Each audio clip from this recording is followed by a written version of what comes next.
Alright guys, I'm going to go ahead and do another example. We are going to do this example here.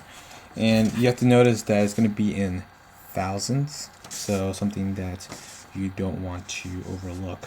Alright, I'm going to go ahead and pause the video and draw out the chart.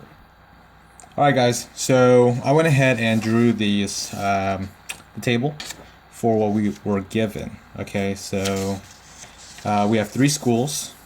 And this is the probability, and this is the number of schools. Boom. Not hard. Okay, so now what we have to do is we have to find out the expected return on each school. And based on our rules, I don't know if I introduced them to you. There's a lot on this one, unfortunately. But if you want to, you could copy these down. You could, whatever, I don't care. I'm just trying to help you guys out here. I know I think I've already mentioned that, but whatever. So rule number 1 is calculate the expected return for each section by multiplying the probability, the decimal number, with the quantity amount. So again, you're multiplying this with that. And what we're going to do is we're going to make another side here. And now that you know what we're calculating, we could actually put an EVC here. And then an EMV here, the monetary value. Alright, so now what we're going to do is we're going to go ahead and multiply each one here on our sections. And there's going to be 3 schools. And I'm going to go ahead and put C for Chandler, X for Sandu, and T for Thorvald. And all you do is just multiply all these numbers. And so right here we have 0.3, 0.45, and then 0.6, because we multiplied that with this. 0.3 with 1.5, 0.3 with 2.0, and we do the exact same thing. So I'm just going to go ahead and fill the numbers in.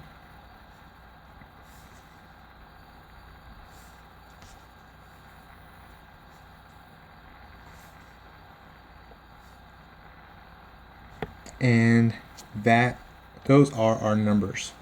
And now what we want to do is calculate this, the expected return for each one. So we have 2.2, 2.5, and 2.3. And we see that we want to pick the largest number for the expected return, and we see that it's 2.5. So we see here that we want to, number 1, choose Sandu as the highest expected return. And the expected return is in thousands. Remember, it's in thousands. So it's going to be 2,500. And now the next step, what we want to do, once everything is calculated, you add everything in each column and you get the total expected monetary value, which we already did. Alright, and then once you have added each column, choose the largest amount that will be your expected annual return. And that's what we just calculated when we chose 2.5.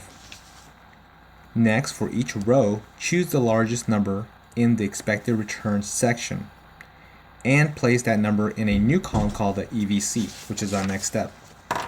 So our next step is choosing the largest number from each row of what we've calculated. Out of all these numbers, 0.6 is our largest number. Over here, 1.2, 0.7, and 0.4. And we put these all in this new column called the expected value of certainty. And then we add all of these together, and we get a total of 2.9. So the EVC equals 2.9, which we've calculated right there. Boom. Lastly, what we want to do is calculate the EVPI. Again, I'm not going to tell you what that means because I already told you. Kind of mean, I know. Oh well, hold on.